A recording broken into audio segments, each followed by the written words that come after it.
This conference will now be recorded. This conference will now be recorded.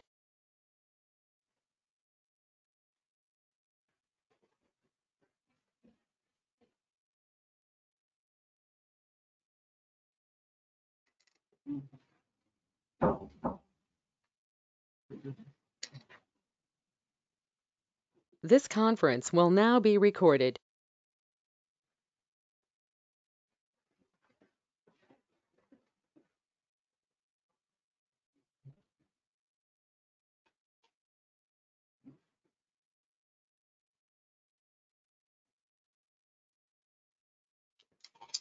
Okay, so good morning everybody. So in the previous class we are looking at the restraints of a mentally ill person. So we are dealing with forensic psychiatry. So how to contain a mentally ill person. So how to restrict him we are looking, and then we have two types. One is immediate restraint, another is admission into the psychiatric hospital. Admission into the psychiatric hospital also is one of the methods where we will give treatment and then we will contain the mentally ill person. So immediate restraint we have known how to contain. So when immediate restraint is done is when a mentally ill person is dangerous to himself or to others, and then if the person is suffering from delirium due to any diseases, we have learned that any CNS infections can cause delirium. Any acute infections, fevers can cause delirium, mostly in the elderly population. And then we have one more reason, delirium tremens. So these three are the reasons for which we will have immediate restraint for a mentally ill person. For this, consent from the guardian should be taken. If it is not available, then we can restrict the patient or restrict the mentally ill person, and then till only the dangers exists. If the danger is not there, then we need to take the consent from the elders. If the danger is there, then we can, without consent, we can restrict the person.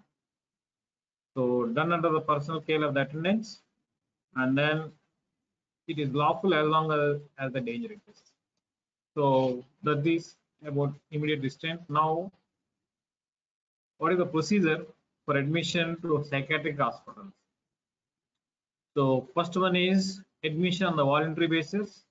Suppose if the person is a major greater than 18 years, he will voluntarily come to the psychiatric hospital and give a request to the medical officer in charge of the psychiatric hospital, and then the medical officer in charge will inquire, will examine the person within 24 hours, and if the medical officer feels that the person requires treatment, then he will admit the person as an inpatient.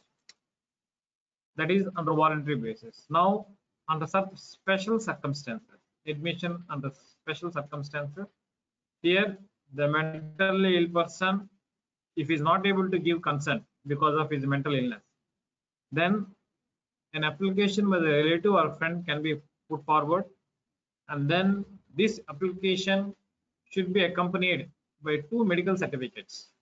Among that, one should be from the government medical officer, and then the distance, the time period between these 2 medical certificates should be within 10 days. And then based on these certificates, he can be admitted to the psychiatric hospital for a period of 90 days.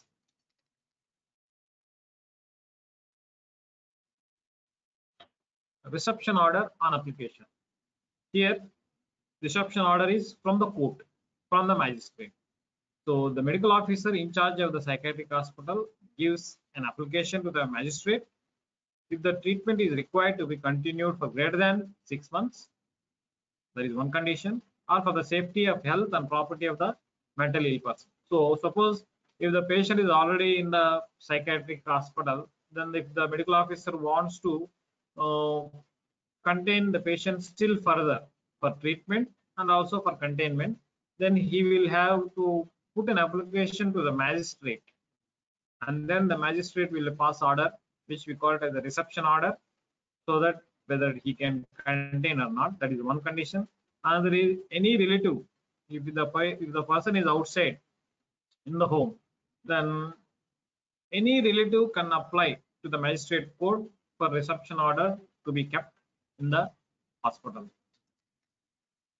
So this is the application by the prescribed form to the magistrate should be submitted either by husband or by wife or by any relative, and all these husband, wife, relative should be major and should have seen the patient within 14 days of submitting the application. And the application again, it should accompanied with 2 medical certificates, and one of which should be from the government medical officer, and these 2 certificates should have been examined the patient within 10 days of the application submitted to the magistrate. And the certificates must suggest the admission of the patient. So after receiving the magistrate application, if the magistrate is satisfied with the procedure and with the application, he can pass a reception order, which is an immediate reception order, or he may fix a date for consideration of the petition, and then he will call again on a particular date, and then if he is satisfied, he can pass a reception order which is valid for 30 days. That means within 30 days he has to go to admitted in the hospital. If it is not satisfied, he refuses the application. So this is the procedure of the magistrate giving a reception order for a mentally ill person. Reception order on the production of mentally ill person before the magistrate. Suppose if the police officer brings the mentally ill person to the magistrate, how is the procedure?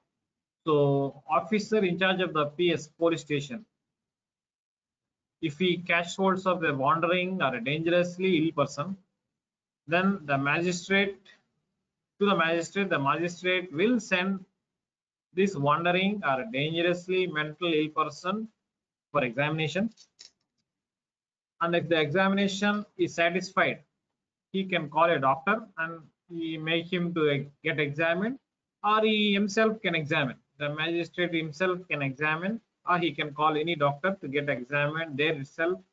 If it is satisfied, then he can pass a reception order. If he is not satisfied, he can hand over the person for the care and the treatment by the relatives or friend who executes a bond. So even after submission of the executive bond, he can hand over the patient or the person to the care and treatment of relatives.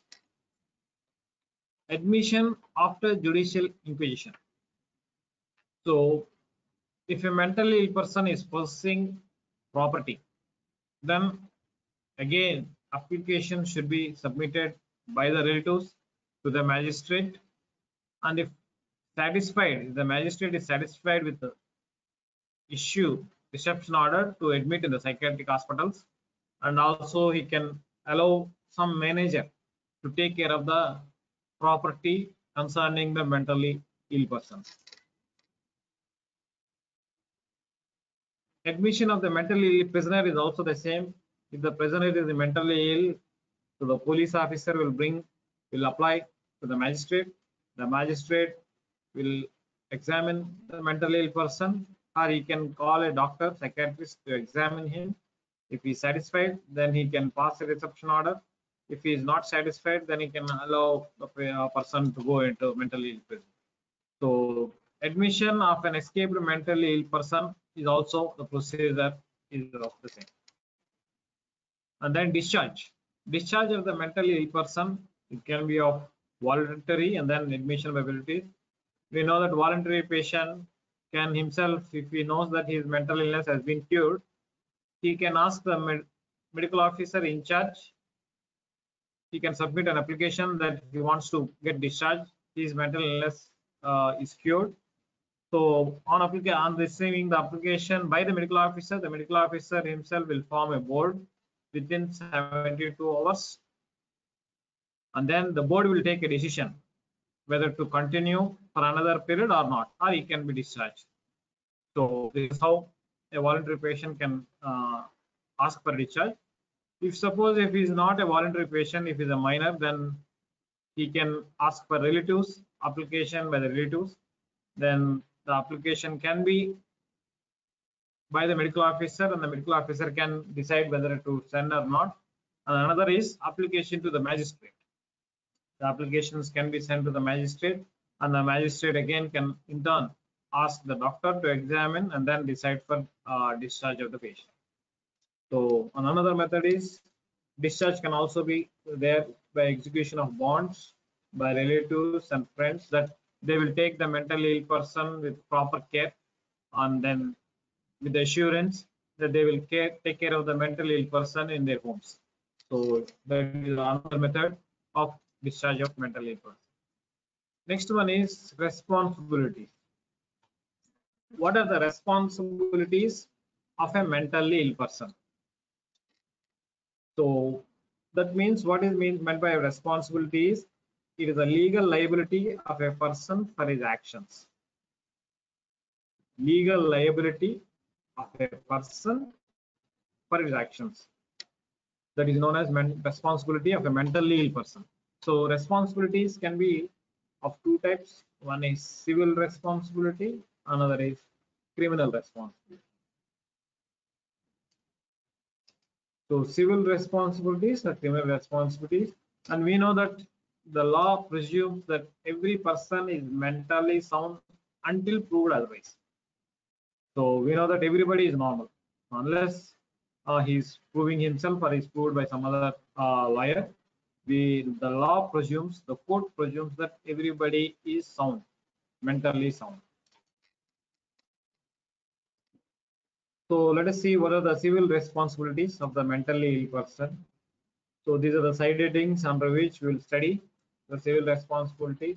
What are the civil responsibility as a witness, in relation to consent, in relation to contracts, in relation to the government service, in relation to inheritance of the property, in relation to the management of property and affairs of mentally ill person, in relation to the marriage, partnership, and then testamentary capacity. So these are the responsibilities. Means when a mentally ill person, can he give a witness, can he consent, can he contract in a business, can a mentally ill person join a government service, can a mentally ill person inherit a property, can he manage a property, can he marriage, if a mentally ill person is, can he marry, and then partnership between the business contracts, and then testamentary capacity, giving a will. So all these we will study how it is. So first one is as a witness. As a witness, the mentally ill person cannot testify in the court of law. So he cannot be as a witness. He cannot testify in the court of law for giving any evidence in the court of law under oath. So a mentally ill person cannot testify in the court of law. However, he can testify under the following conditions. These are: suppose if he understands, if his understanding is not affected, if he can understand the questions put to him and give rational answers to them, then he can be as a witness. And he can also testify during lucid interval. We have told lucid interval is a period of sanity between two periods of insanity. It is a period of sanity between two successive periods of insanity. So during lucid interval, his mental condition is normal. He is sound mind, so he can testify during lucid interval. And then understands the obligations of an oath. If he understands the obligations of an oath, then he can testify. If he understands the necessity of telling the truth, then he can testify. So normally, a mentally ill person cannot testify or cannot give a witness in the court of law. But these are the four conditions under which he can testify during this interval. He can testify if he understands. Understanding is not affected. He can understand the questions put to him. If he understands the obligations of an oath after taking an oath, and if he understands the necessity of telling the truth. Next one is consent. So consent to any act mentioned in IPC, example, hurt, medical examination, or sexual intercourse or surgery is not valid.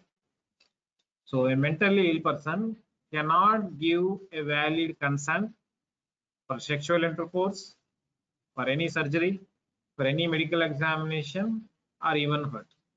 So because the mentally ill person cannot understand the nature and the consequences of the act. So, and also MTP, medical termination of pregnancy. A mentally ill person who is pregnant cannot give a consent for termination of pregnancy, cannot give consent for abortion, and it is not valid because she cannot understand the nature and the consequences of act. That's why it is not valid. So first one is witnessing. A mentally ill person cannot witness in the court of law unless the court accepts. Consent, a person cannot give consent for sexual intercourse, for surgery, for examination, medical examination, unheard, and also for medical termination of pregnancy. Contracts. So only a person of sound mind is competent to contract. It is under section 11 of Indian Contract Act 1872. So only if the person is of sound mind, he can be in a contract with anyone. So when is a person said to have a sound mind? So these are the conditions by which we can know that the person is of a sound mind. If at the time when he makes the contract, he is capable of understanding the contract and of forming a rational judgment as to its effect upon its interest. So he understands the contract and then he can produce or form a rational judgment basing on that contract. If that condition is sound in him, then he can make then we can say that the person is of sound mind. If other party can show it did not know the mental condition of the other party and that the contract was fair, the contract may be held valid. Suppose if there are two parties, one person is mentally ill person, but the other party doesn't know that this person is a mentally ill person, but the contract has done in a very fair and good manner. In that case, the contract is still valid because it has done in a fair and a good manner.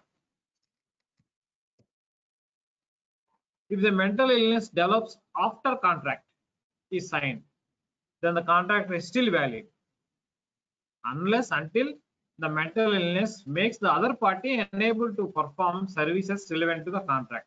So if the contract, at the time of contract, the opposite party has not known that the person is mentally ill, but the contract has taken place in a fair manner, then the contract is valid. If the person develops mental illness after the contract, then also the contract is valid, unless if the opposite party is having a difficulty in executing the contract works, then he can ask for cancellation of the contract. Contract can be made during lucid interval. So lucid interval contracts are valid contracts.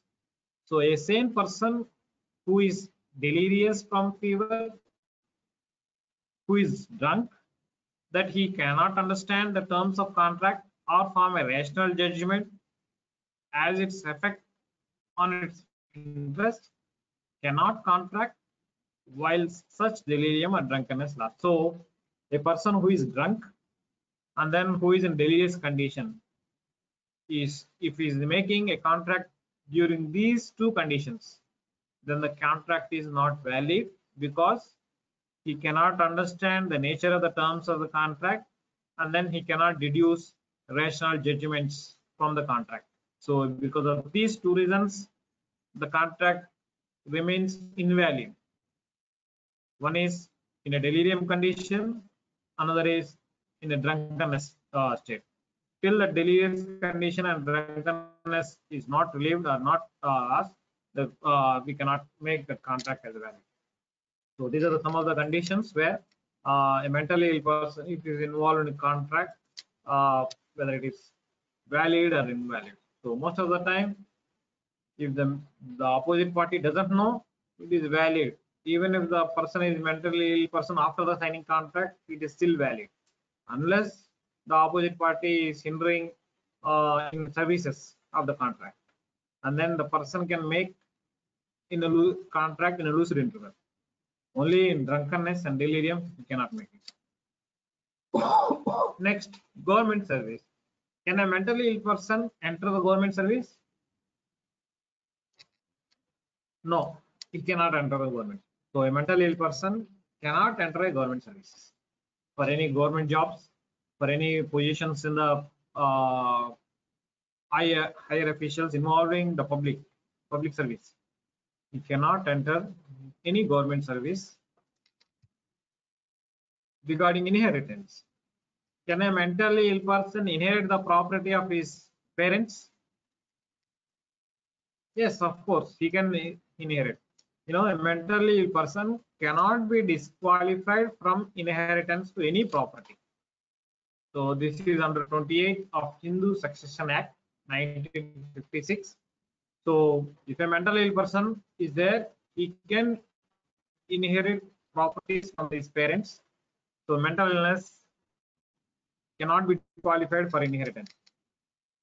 However, this is one more entity called a murderer is disqualified from inheritance under section 25 of Hindu Succession Act 1956. Disqualifies a murderer or an abettor of a murder from inheritance. Abettor of murder means nothing but because of some action somebody has committed a murder. So it's called abetting. Abatement to suicide we say. Because of some action the person has committed suicide. In the same way, abettor of murder. Because of your action, because of some action, the other person has murdered. So that is called abetting of a murder. So a murderer is prevented from inheritance under section 25 of HSA Hindu Succession Act, whereas the mental illness is cannot be disqualified for the inheritance. Management of property and affairs of a mentally ill person. How a mentally ill person manages his property if he is mentally ill. So this is mentioned in chapter 4 of Mental Health Act, MHA, Mental Health Act. So here an application should be sent to the magistrate, to the court. So if a person has been incapable of managing his property due to mental unsoundness, an application for holding an inquiry into his mental condition may be made to the district court. So DC, district court, an application has to be sent for examination, for inquiry into whether the person is mentally sound or not. Who can apply this application? One is by any of his relatives, but in that relatives, not friends are not allowed, and then unrelated persons or neighbors are not allowed. Only his own relatives should apply the application, and then public curator can apply. The Advocate General of the state can put an application in the DC, and then district collector can apply for this. So these are the 4 persons who can apply for property management to the district court for the management of mentally ill person property. So alleged mentally ill person is personally examined either by the presiding officer of the court, or the court may call any other person, a psychiatrist, for opinion or report. So after application, the magistrate will examine him by himself, or he will call any doctor, especially a psychiatrist, to give his opinion after examination. So the findings given after inquisition by the psychiatrist should be given like this: whether the person is indeed mentally ill. If yes, can he take care of himself? Can he take care of his property? Or he can neither take himself or neither property. So specifically, the doctor has to write whether what is the degree of his mental illness, whether he can take care of himself, or whether he can take care of his property, or neither he can take of himself or his property. This fact must be clearly stated by the doctor in the certificate. Then appointment of guardian. So now the court will appoint a guardian to take care of the mentally ill person. So if a mentally ill person is incapable of taking care of himself, a guardian is appointed. And then court will appoint a manager to take care of his property. If a mentally ill person is incapable of taking care of his property, a manager is appointed to take care of his property. And then in this appointment, the court himself, the magistrate himself will tell what is the remuneration, what is the salary of the manager. And then one important point is legal heirs of mentally ill person cannot be appointed as a guardian or manager. So all legal heirs, they are not allowed, or they cannot be ordinarily be appointed as a legal guardians or managers. So guardian is the one who will take care of the mentally ill person. Manager is the one who will take care of the property of a mentally ill person. So both these guardian and the manager are appointed by the court, and then the court will decide what is the salary of the manager or the guardian, that the court will decide. And the legal heirs will not be allowed to take these two posts of guardianship and then manager. So what are the duties of this guardian or the manager? One is to take care of mentally ill person and those persons dependent on him. Suppose the mentally ill person is an elder and then he has two children, maybe kids, maybe minors. So the guardian should taking care of them also. And then manager, we told that he will take care of the property of the mentally ill person. What are the powers of the manager? So the manager has all the powers in relation to the property as the mentally ill person would have had if he was not ill. So all the powers are there with the manager as it would have been there for a mentally ill person if he is not a mentally ill person. And then he can, what he can do, he can sell, he can mortgage, he can lease of the property for the purpose of settlements of debts. So anything he can do. He has all the power. The manager has all the power, and these powers are given by the court. And then the manager can pay all the debts and liabilities of the mentally ill person by mortgaging or selling any of the immovable properties of the mentally ill person. Only, he cannot do by himself. He has to take the permission from the court, from the district court. So only after making an application to the district court and taking the permission from it, he can either sell or he can mortgage the property, and then he can pay off the debts, whether it is there for a mentally ill person. So the manager has all the power, but he has to take the permission from the district court. And then admission to the psychiatric hospital. So we have seen this. If the district court thinks that the condition of the mentally ill person is such that he must be admitted in the psychiatric hospital, an order, the reception order is made to that effect, and the detention will be till such period that order is revoked. So we have seen previously how the reception order is passed by the magistrate, the relative, either by the husband or by wife or a relative, or it can be a doctor, or it can be a police officer who can fit a reception application in the magistrate, and then the magistrate will pass the reception order in relation to the mental illness. And then suspicion of mental illness. If the district court is informed that the person who was found to be mentally ill is now free from such illness, it may direct a subordinate court to inquire into the matter. So if the mentally ill person has cured of his mental illness, then the district court DC will give an orders to the lower subordinate courts to inquire about the person, and then to bring the report to back to it.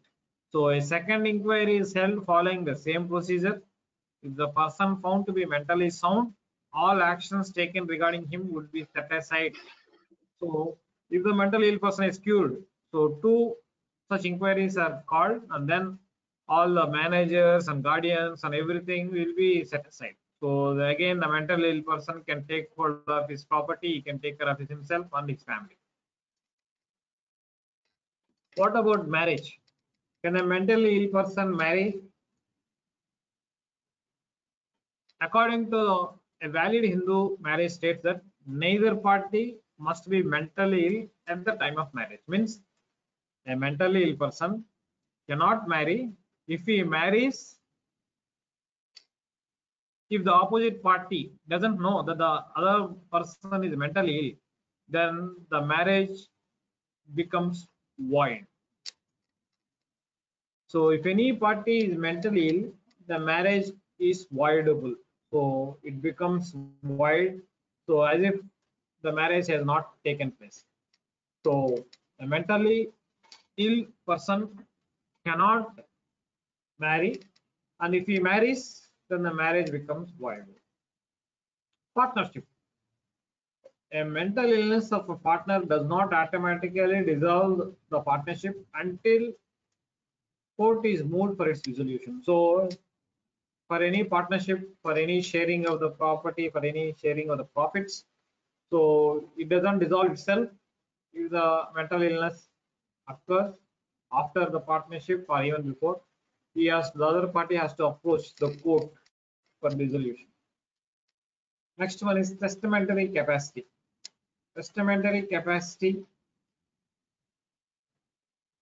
is a person's legal and mental ability to make or alter a valid will.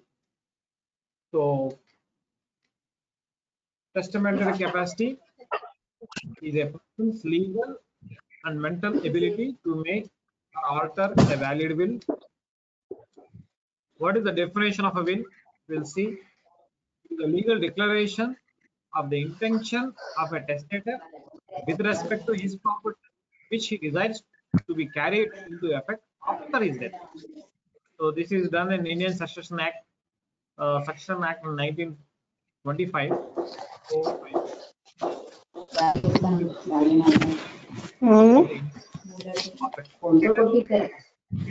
with respect to his property, which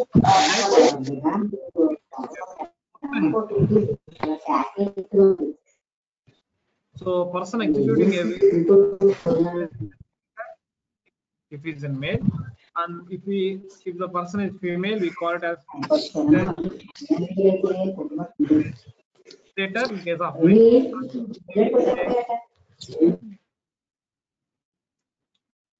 What is a holographic will? Holographic will is a will that has been entirely handwritten and signed by the testator.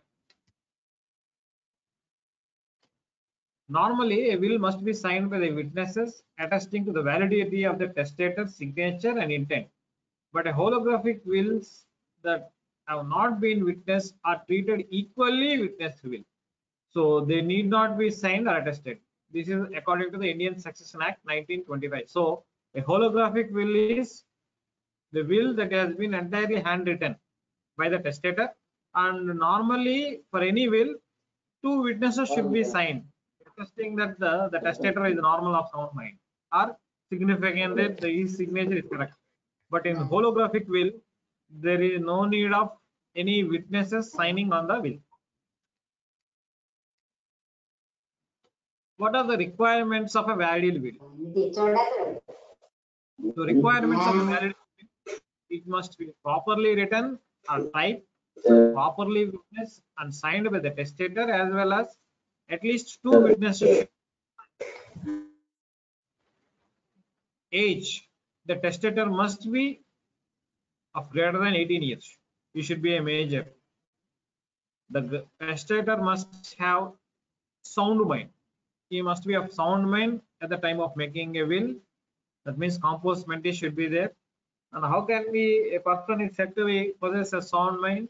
Is if he has the capacity of recollecting memories and then recognizing his relatives and friends, understands the relations to him, and then judging his obligations to all. So if he has these conditions, we can say that the person is having a sound mind, where he can recollect memories, Uncle he call can chat understand to relatives and friends, Daddy. understanding the relations to him, and judging his obligations. So testator should not be under should be no dishonest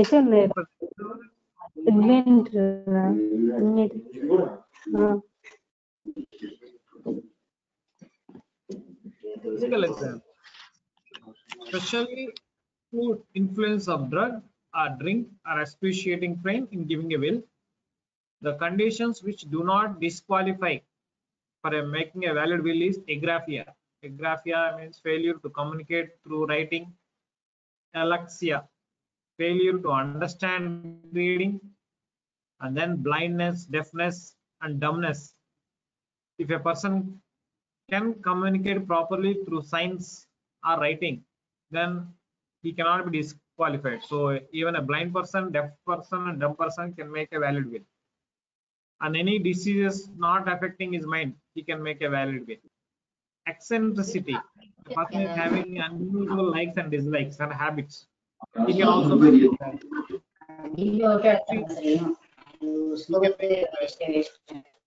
If a person is feeble minded, motor or sensory aphasia, he can make a valid will. He can make a, so all these things cannot.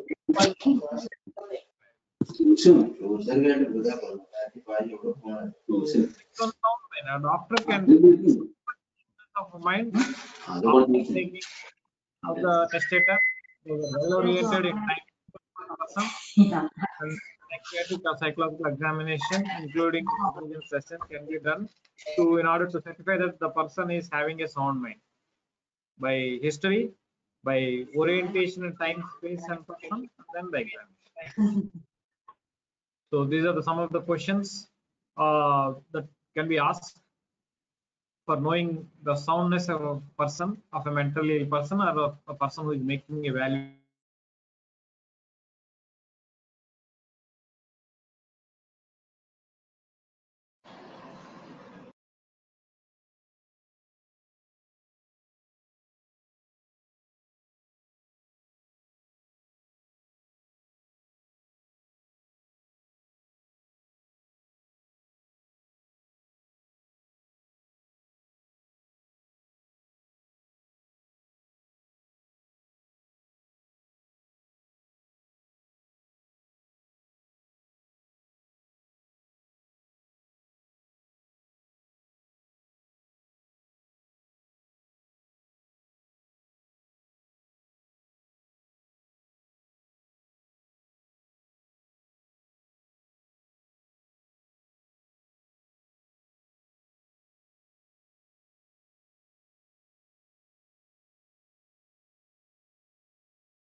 In simple arithmetic sums, additions or subtractions or multiplications. And to determine undue pressure or influence, ask all persons to leave room and then question him in isolation. And the presence of any mental strain or any memory loss, and then some of the liability. These are some of the conditions by which we can examine the soundness of a person in making a valid will. So if a person is in delirium and he cannot make a valid will, a person making a will in delirium is not valid. A person in delusions, if he is making a will, then it is valid. A person affected by insane delusions can make a will, valid will, if the delusion is not related in any way with the disposal of the property or the persons affecting it. So we have delusions of infidelity, delusions of persecution, because all these will not affect the property wise. So in that case, delusions, if the person is in delusion and then he is making a will, it is valid. But if the person is in delirium and then he is making a will, means it is not invalid. And then drunkenness and will. If a person is making a will in drunkenness, then it is also not valid. Lucid interval. If the person is making a will in the lucid interval, it is valid. Suicide after making a will. If the person has committed suicide after giving his will, then it's still valid. If the suicide was not as a result of the mental disorder, then it is valid. Wills in extremes means a dying person making a will is still valid. Non-cooperative will. Non-cooperative means it is a verbal will, a deathbed will. This is called deathbed will or verbal will. It is known as non-cooperative will, and this will is also valid, but shall be null at the expiration. If the person, instead of dying, if he survives, then this will becomes invalid. So such will be called as non-cooperative will, otherwise called as verbal will or deathbed will. It is valid, but it becomes null and void if the person survives after 1 month. So criminal responsibility of innocent person is nothing but a person may plead mentally ill to avoid. These are some of the conditions where the person wants to avoid. If the person is in an inquiry, then he wants to avoid the inquiry, so he will act as a mentally ill person. If a person is on trial, then he can act as a mentally ill person. If a person is in a conviction, then he can act. And then if a person is awarded capital punishment, then he can have a mental illness like he can claim that. So none of these can proceed in the presence of mental illness. So all these things cannot occur if a person is mentally ill. So a mentally ill person cannot undergo an inquiry, he cannot undergo a trial, he cannot be convicted, and he cannot be punished for capital punishment. McNaughton's rule and right, I think we will see in the next class. So thank you for joining. So we will leave now. So McNaughton's rule we will see in the next class.